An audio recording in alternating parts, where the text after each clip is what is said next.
Welcome to PetPix World. We are so excited to introduce you to fantastic pet parents, pet experts, and talented pet clothing designers from all around the world. We are also very grateful. Thanks to you, our podcast is in the 0.5% globally ranked podcast. Woohoo! Yeah! We also have a magazine, so go to Amazon, look for PetPix World magazine, and here we are. My name is Vasi. I'm your host, a very passionate pet photographer who likes to give some tips and tricks on how you can utilize your phone and create beautiful memories, level up your social media, and so much more. And of course, we are very passionate to help rescue organizations to share with you incredible events from all around the world. Pets are family everywhere. So let's have fun, listen to our podcast, enjoy it, and see you soon. Hello, everyone. How are you doing, friends? Hello. Hi, world. This is Vasi from PetPix World, and I'm really excited about today. So we know that all of us, we love our fur babies. We like to go out. We like to go to the park. But there may be some things about parks we may not know. And that's why I'm so excited about our very special and incredible guest today. Her name is Beth. She actually has a nonprofit organization, and she also have a regular business. And today in our show, she's going to kind of give us some insights on things. So I don't know about you, but I'm very excited. So without further ado, I would like to welcome you. Hi, Beth. How are you doing? Hello. I'm very good. How are you? Thanks for the great intro. Oh, yeah, but I really honestly believe it from the bottom of my heart, because I know that it doesn't matter where do we live. For sure, we go out with our fur babies, and there's so many things I wish I knew. And the fact that, you know, what you do, you kind of have the education, you know the things, and you're just going to help us because it's you helping us, it's us helping our fur babies. Oh, absolutely. And well, I don't have to tell you this, but the human-animal bond, the benefits of that have been blown out for the last several years in terms of really hardcore research. So we know that the benefit of having dogs in our lives is all over the place, and whether you have one or not. We're talking property values, regional vibrancy, travel and tourism, transportation issues, health quality.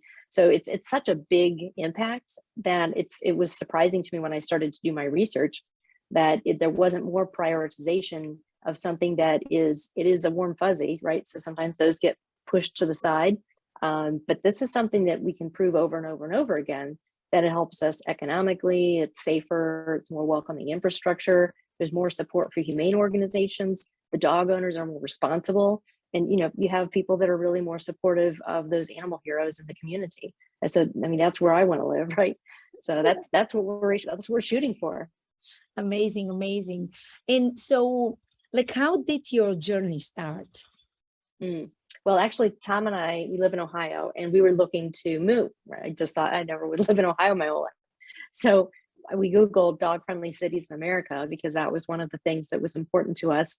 And I think it was 28.7 million hits. So my initial reaction was, oh, it's everywhere. Dog friendliness is all over the place. But then when I started to dig into it, I found that it was mostly apartment complexes and people trying to sell you something by saying it's pet friendly, by saying it's dog friendly, but you weren't really finding access to events and information and venues and places where your dog is considered part of the family. So it was really confusing, and it had become really whitewashed, like green used to be for environmentally friendly. Everything was green, right? In the very beginning, very few things were green, and then now everything you just assume is green. Well, this is the same thing with dog friendliness. Dog friendliness on the West Coast of the United States is completely different than it is here in Ohio, and vice versa. It really is dependent on the culture of the community, the history of the community with dogs, the way that they've handled resource management for those dogs, and whether or not they prioritize animal welfare in the community. So it's a difficult thing to nail down. Yes, for sure. And actually, this is one of the things a lot of people like you and me believe, pets are family. And the fact that we are right now with some of our friends from all around the world are kind of digging into how people from different countries are accepting fur babies, and this actually perfectly fit with what you're telling that. And I can see it. I mean, I can see it like when I go to South Carolina, on my way to South Carolina to one of the events I go to. It's different when I see people on the streets, on the gas stations, and then when I walk in our area or go to photograph on the beach here, completely different. Still the same country, right? Very unique, and the fact that you're noticing a pattern, and you're right, many years ago, I would say like maybe 2012. I remember that we had to go out to a restaurant with our doggy because he wasn't feeling well. So we were comfortable to leave him by himself. Sure. Well, we had to go to one, like a normal, everyday little, like a restaurant, and only because they were pet friendly outside. I'm like, oh, yeah. No to our favorite restaurants because they're not pet friendly. Right. But the problem is that when you go to a lot of their websites or even to stores, I wish there was a sign, pet yes or no. So at least and don't feel silly when you're walking in your pet and suddenly someone comes and make you feel like you're intruding, that you're bringing your dog. Because some people, they are obviously, fur babies are our families, but for some people, they are service pets. They need them. Right. Yeah, we see that a lot. In fact, the state of Ohio, where we are, until 2018, it was illegal to dine out on a patio with your dog. It was illegal. They would, So what they were doing was in Columbus, the central part of Ohio, the health department guy was going around after fundraisers for animal welfare organizations at brew pubs, and he was citing them or threatening them for citation if they repeated it and had dogs on premises, which, so one of the girls who was a regular there and had her dog, she's like, no. So she wrote a bill and got it sponsored. And in 2018, finally, it was switched over so that it's legal now, and it's the choice of the business owner. So at this point, you see, you're helping the animal welfare community because now they have access to pups on patios for fundraising. Some of the restaurants that we talked to said that they have a 20% bump in their income on the days when they have dog events. So you're making a business development decision. And then in terms of travel and tourism, I think it's now 38% of people are traveling with their dog with them. So the first thing they want to know when they get out of the plane is, where can I take my dog? And if you're saying, well, if you want to eat somewhere outdoors, it ain't here, right? That doesn't say, welcome to our community. It doesn't say we accept your whole family, especially when we're seeing 85 to 95% of people saying this is either family or a child to me. So if we're looking to enrich our children's experiences as they go through life, and we now see dogs as our children, naturally, we're looking for enrichment and for better experiences for them and saying, this is not good enough for me. So we're starting to see a lot of demand for prioritization of something that we consider not a thing anymore, but part of our family. Are you passionate pet business owner who wants to grow your business? It's easy peasy, friend. Go to our website, petpixworld.com, check out our marketing and advertising opportunities, and you're going to discover more about our first hybrid pet magazine, which is actually in Amazon and other major magazine platforms. And it has video opportunities. Our podcast is in the 0.5% globally ranked podcast. Imagine people being able to reach out to you and your brand from all around the world. We have amazing social media. We do a lot of lives and broadcasts. We can showcase to the world your incredible new product and so much more. At the end of the day, let's help our pet community to get to know you and your products. So enjoy the rest of the podcast. I love it. Oh my gosh, Beth, you said it so beautiful. Oh, I'm sure that a lot of our followers will be, yes, Beth, yes. Yay! Go dogs. No, it's and that's an important thing. It's when you're talking about going to the restaurants, okay? One of the things that drives me crazy is, we're trying to create more and more responsible and authentically dog-friendly communities. But as we do that, one of the things that I noticed is not only is the definition of dog-friendly different in different parts of the country and even in different parts of the city, it's also the difference in how people are responsible with that, how people feel entitled to it versus grateful for it. And so I think if we want to get there, then we need to be the examples of, thank you for this opportunity to bring my dog with me, because it is not culturally a norm in many areas. And for some people, there are growing pains. There's a lot of misinformation out there about the dangers of having dogs near food service, for instance. We reached out to, like, the state of California did a massive study about dogs on patios.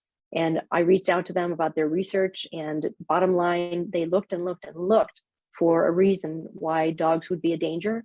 And their conclusion is there is none. None. They could find no reason. So that was really instrumental in switching that. So it's on all of us, right? It's on Lori, my friend Lori, who just said, no, this is not okay with me. The business owner is doing better when we're here. This is a place for me to be social and help my dog socialize. We're helping out a rescue. I don't see what the problem is here. So she took it into her own hands and then found people who were allies. And that's how I think we're all going to get there, is see something that's disenfranchising to dogs or humans, and then get involved and say, this is not good enough. We can do better than this. And, we're at a time now when, boy, can we do things we didn't think we could. Absolutely. That absolutely we can do. And this is very empowering. And I think that everyone can actually start with baby steps, baby steps. Yeah. For us, like baby steps, it's like even post a picture like Pets Are Family. I tell people just write and use the hashtag Pets Are Family and Pets Are Family around the world. Here it is. We're already spreading the word. And then, then we can continue, we can do fundraising events, we can reach out to company. And I do agree, actually, recently I did this podcast, and right the day before our podcast, the lady, she had a fundraising event in a restaurant. The restaurant was so excited, so happy. They actually came up with the idea, which was a singing bingo, which I thought it's very unique. Pets were there. Of course, the place had really high sales. On top of it, the place probably gains time, future clients, because definitely one-time deal. If you're really happy with the place, you're going to come back. And also being a pet parent, even if, let's say, assume you have 2 doggies. Well, okay. One of them is pet friendly, and you can it's okay being outside around more people. And the second one, it's shyer. So sometimes we know which one to take with us. So I feel that here it comes in place us as being responsible pet parents to know kind of the limits and what can, is it good for our fur baby or not? So I think it's kind of a 50-50 responsibilities. I think you're absolutely right. Yeah, it's got to be a partnership. I know when we had the law change in Ohio, one of the fears that we had was that people would barge in and say, I'm here with my dog, get out of my way, we can do whatever we want now, versus a little more, professional approach to that. And that the restaurants were going to be clamoring with, what do I do with this now? If I want to be dog friendly, how do I keep my staff safe? How do I keep everything clean? How do I let people know that there might be dogs here? How do I let my dog people know that they can come here now? All of those things. So we created materials. One is how to dine out with your dogs. So it talks about, calling ahead and being grateful. If there are people around you that are not comfortable around dogs, it doesn't make them bad people. And, move, right? Just don't sit there. So, be that considerate person, so that when people talk about dogs in restaurants, they don't remember an experience where there was a dog next to them that they were clearly uncomfortable with and the people refused to move. Or they were in a restaurant and they were a little uncomfortable, surprised the dog was there, but the people were really cool about it and they moved so that they wouldn't be uncomfortable. That is what gets us to dog friendly.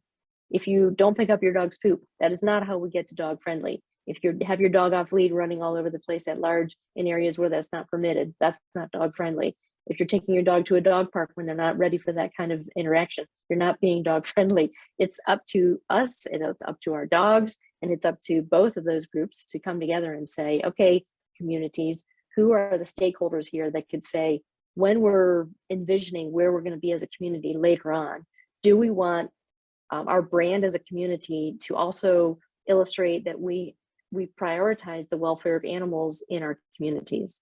And if the answer to that is yes, then dog friendliness is such an easy route to get there. I mean, if it wasn't such a pull, then it wouldn't be in every single Subaru ad. every other ad in America, and I don't know about around the world, has a dog in it now, right? So Yes. it sells, dollars follow dogs. And so that's when people really start to pay attention, is when they can impact the way that their community is perceived. When I was in Little Italy in San Diego, they purposely put dog friendliness in their city revitalization plan. And I've talked to 4 people who moved there because the crime rate is so low, and it's known to be because of the dogs everywhere, and they don't even own dogs. So Wow. you're talking about increased revenue, new workforce, retention of workforce, brand loyalty to those establishments. It's such a win. And it's just one of those things that it's like air. We just take it for granted. It's sitting at our feet. And what if that was the secret to economic vibrancy and better care for animals everywhere? Yes, wow. And now you mentioning, that's actually very powerful.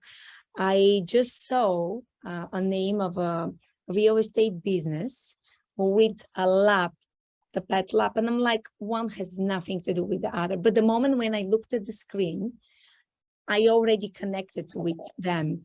And so I do agree with you that pets and implementing pets to any type of industry can be a game changer. And it is game changer if you want to really grow and really kind of, grow, triple your income. But it's not only about this, it's about making an impact and helping other people to live better. Because there are also another thing I'm seeing, people who live in cities or countries where, pets are not really family for most of the, the people who live there. Right. You're very lonely, it's only. Have you found this, that it's kind of, There are some countries where we call street dogs, where in the United States, if there's a street dog, you call the animal control and they come and get the dog and they take it somewhere, and hopefully you find the owner. And so seeing a dog stray running about is unusual in most parts. There are some parts where it's kind of like whatever, right?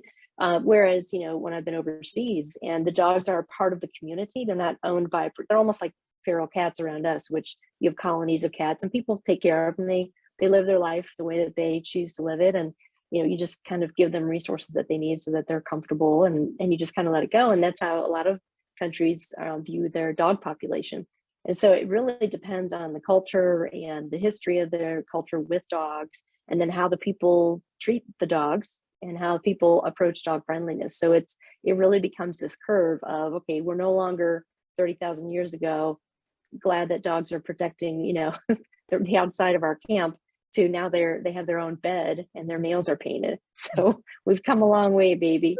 But that needs to translate into, funding and support for animals in need, and for people to better understand, what it's like to be a good dog owner. I did a curriculum for kindergarten through fourth graders that talks about dog care and safety around dogs, and really, guides them through the process of thinking what happens to a dog when it goes through the shelter system.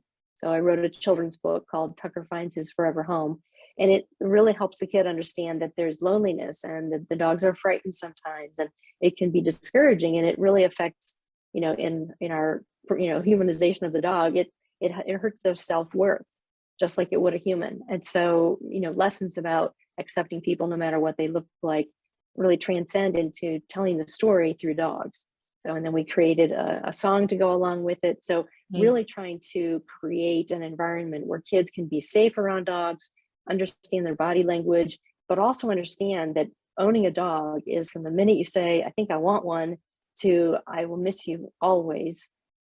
Somewhere in the middle of that, there needs to be a relationship built where people understand that that dog is a part of your life, and there's a commitment for you, and in return, that is every single day. And that's what the song is. I love my puppy every single. I think that's an important lesson, because we have so many people who cast aside seniors or dogs with diseases that they need management with. So it's really kind of sad that we're sort of like, I love you unless you're going to be something that I need to manage more than I thought, right? So it's maybe an understanding of people that owning a dog is a lot bigger commitment than you may realize. I think it's beautiful, and I do agree with you that younger population, the kids, the 2-legs kids, they do need a little education. And I'm so grateful to you, and I hope you can tell people how they can follow this type of your journey, because I actually few days ago, I was with my daughter and one of her friends. We were outside, so they saw someone's doggy, and they wanted to go and pet the dog. And I said to them, listen, you cannot just go to pet the fur baby. You know, you have to, first of all, make sure that it's okay with their parents. You know, the mom and dad were walking the doggy. It was like a golden doodle, so it was a little bigger size. I said, also, you have to just kind of gently do it if you are permitted to do it. If they say yes. And just you have to be very like, understand this pet don't know you. You need a little time. Even if you love fur babies, it doesn't necessarily mean that the doggy, you know, maybe was adopted, maybe went through a lot of trauma. That's some. Yeah, you never know. You know when you meet someone on the street with cute puppies, you know, and so they actually understood. They were my niece, my daughter, their friends. They look at me and they said, yes, mommy. Check out our PetPix World magazine. It's really a lot of fun. It's the first hybrid magazine. What is hybrid? It has videos. It has some of the lives of some of the interviews I do with people and pet parents from all around the world. It's a lot of fun. Find our magazine in Amazon when you look under PetPix World, or go to our website petpixworld.com and check it out. At the end of the day, it's a lot of fun. So enjoy the rest of the podcast. Yes, mommy. Yes, Auntie Basti, you're right. I'm like, it really is good. But that's why I'm excited about your books, because in your book and your song, because I think we know, but sometimes us as an adults, to find the proper language of explaining the steps on how you have to behave with fur babies. To me, that's a tricky one from a parent point of view. And especially, I mean, that's my profession. I deal with fur babies all day long. Right. And you're going to assume my daughter is used to it. She is, kind of. But there are so many other kids who don't have pets, or maybe they have big dogs. They may be not used to being around small dogs. Now, I think people need to realize that it is an alien being to some extent, right? It's not something that we can communicate and really understand them. I've been working with dogs and training dogs and competing with dogs for decades, and I have never, ever been bitten. I've had them snap at me, but I've never had a dog pierce the skin on my body, ever. Now, I also have never trusted any dog completely. I always understand that just like there's a squirrel for every dog, you know, you don't know how they're going to react to something that could be traumatic to them. They're frightened. And if your dog is frightened, then some things can happen that they wouldn't ordinarily intend. And so humans that are grown-ups need to set that example, right? Because people are always running up. We had a Great Pyrenees that was just gorgeous named Rocky, and everybody wanted to take a selfie with him. And he was a little bit reactive. He had some bad history in his past of things that happened to him. So he would react to certain things, and it was unpredictable. And even when you tell people that, they're still like, oh, all dogs love me. And they're putting their arm around him and the camera, and, you know, dogs don't like either sometimes. He didn't. And it's just, and then the kids are watching that happen, right? And so they think it's okay to just go in and do it. I love the fact that my granddaughter Lila is 5, and she lives with a Dobe and a really big Dane. And those dogs absolutely adore her. She's always, you know, all over with them. We have Sesto, who's a Newfie Golden mix. We had the Great Pyrenees. Her aunt has 2 smaller dogs. So she's constantly surrounded with dogness, right? So she has no fear, but she also understands, because her mom has taught her, and we've talked to her, you know, what is proper for that. And so she's very good about, she'll see one, then she'll say, I see a puppy. And then it's like, can I go see the puppy? And then it's always a conversation. And she's like, I'll be gentle. And I'll ask, and then put your hand in a certain way and stand a certain way.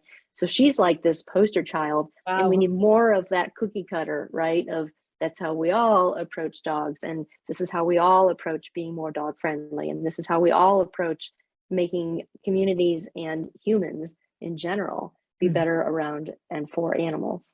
Absolutely. I completely agree with you. I second you. And can you tell people how exactly, you can help them with everything what you do? And then would you mind if you mention a little bit about your nonprofit? But first of all, how do you help people? Oh, gosh. Well, in a lot of different ways. Wagtown is a nonprofit organization, and I made a decision, smart or not, to prove that I could create a subject matter base, that I would have so much information about dog friendliness that from that I would be able to peel off vertical application products that would help achieve the vision and the mission of Wagtown, but also fund it independently. So I started Smart Dog Park, and so that's an education program, certification, learning ecosystem where people can get materials they need for that, but also education on how best to install something or maintain something or just have the idea of it, where they would need to do planning, so that it's done in a very proactive way. It's much more collaborative with the community. I'm not just talking about like A person talking to B person. I'm talking about having a whole constellation of people who inform the best solution for your community. So, tools like that are available. So information on there is available at smartdogpark.com, and we're starting to take slots for that. We've got the first class filled already, but we're starting to take names for the next one coming up. In terms of materials for the kids, wagtown.org has a lot of information about Smart Dog Park, but also there's material for people to be able to download that curriculum. It's free. I don't charge for the curriculum. Wow. All the money from the book goes right back into Wagtown. I haven't taken salary since 2016 because I want this to work on the merit of the expertise and what we do with it. So if they would like to get a copy of the book, that all goes straight back into animal welfare. So that's on Amazon, and it's called Tucker Finds His Forever Home. And I would love for people to get one and share it with someone who needs to hear that message, or several people.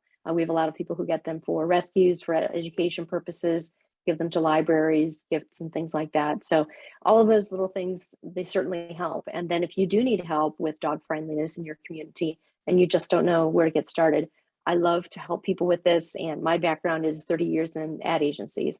So I love to talk about getting the message across in a dynamic way that really motivates people to be a part of the solution. Amazing, amazing. And I'm very excited that you'll be so generous to kind of provide us with a couple of articles in our upcoming magazine. Yes, I would love to do that. That's very exciting. So friends, Beth will be back to our show for sure, first in the magazine, and then we'll see what else. Hopefully you can reach out to us. I would encourage you below in the description on the podcast, or if you're watching this video, will be all of Beth's links. Again, as you can see, she helps the community in a couple of different ways, so just make sure that go in, you click on every link and go and say hi. Yeah. But the most important, it's friends, please share this video or this podcast, because yes. I feel that, again, I always keep repeating myself, but sometimes even if we don't really think that what it's kind of the information in this broadcast, it relates to us. And I'm sure that we have at least a couple of other friends who actually desperately need it, but they may not even know that they need it. And even the little kids, and again, kids are 2 and 4 legs kids. They are our future.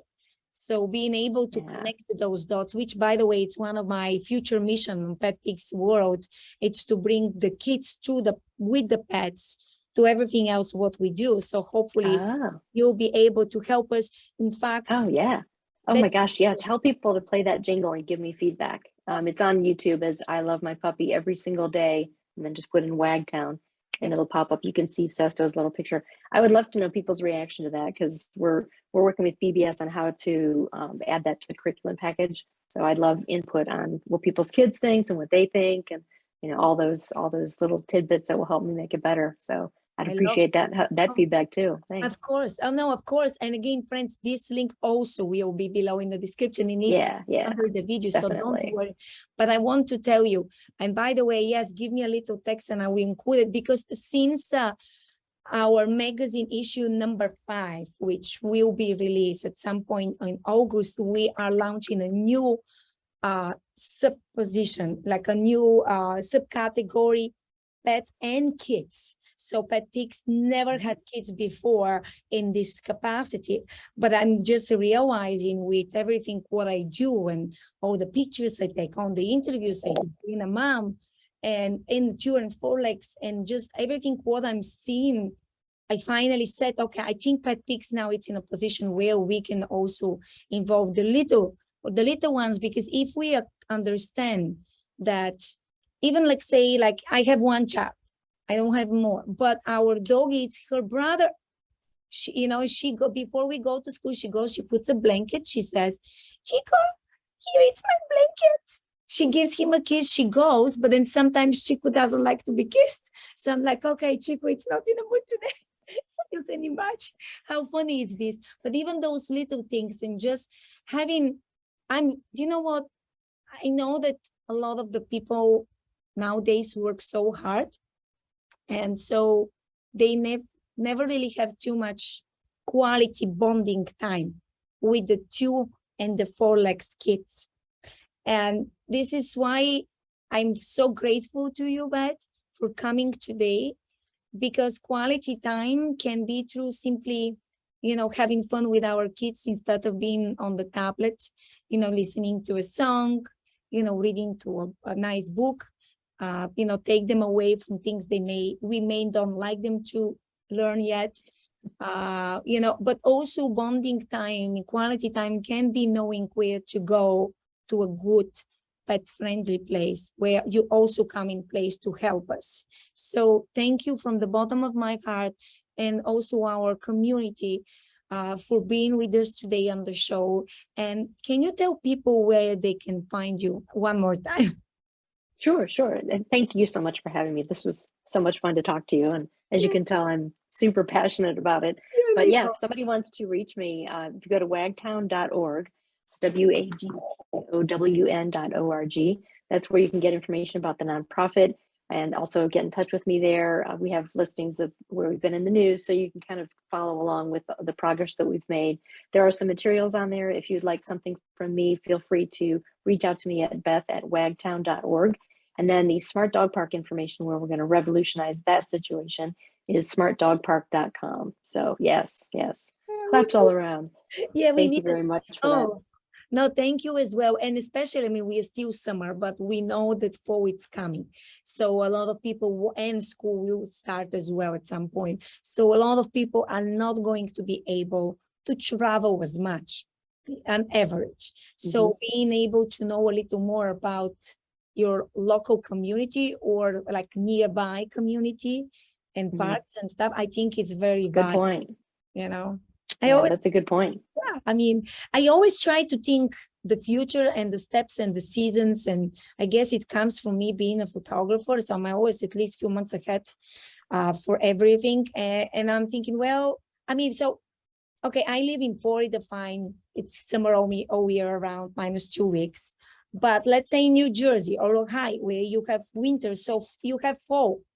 Well, fall, it's kind of hard to travel as much. You cannot live your life and just go on vacation to Florida or the Bahamas or somewhere else. So how can we utilize what we have fully? And that's where you come in place. Yeah.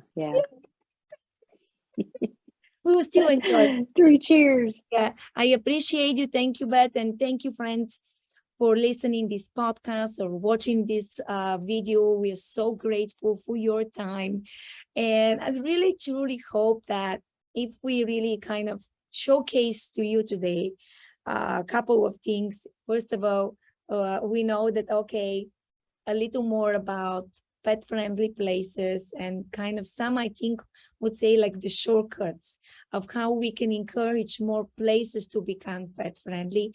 The fact that she invested her heart and her soul, and we can hear her passion of creating the nonprofit and giving us all of these sources and being able to give back and help, and also unite, the young generation of our future, the kids, and help them being better with fur babies. I cannot ask for any better. And again, show your support, share, and you can find all of that information below in the description. So thank you so much to you, and thank you so much to everyone, and see you soon. Thank you. Keep wagging, everybody. I love it. Thank you. Bye. Bye-bye. Thank you for listening to this podcast episode. I really, truly hope you enjoyed it. You learned some new tips and tricks. You feel inspired. Please go below in the description description. Follow our amazing speaker. Go and say hi. Also, check out our website, petpixworld.com, and you're going to discover we have great free classes. We also have our new community. Woohoo! We have finally, all of us as passionate pet parents or businesses, we can connect in one place. We also have a lot of resources specifically only for our website tribe. Yay! Please show us your support, leave us a review. You can find our podcast in all of the major podcast platforms from all around the world. And don't forget, we have a fantastic, very unique magazine, so you can find our magazine in Amazon when you search for PetPix World magazine on our website and other magazine platforms. So, lastly, don't forget, we are here if you'd like to be highlighted, if you know for any fundraising events you would like for us to share with you, just let us know. So thank you, continue, enjoy, and see you next time in our next podcast episode. This is Vasi, your host and passionate pet mom, exactly like you. So see you soon.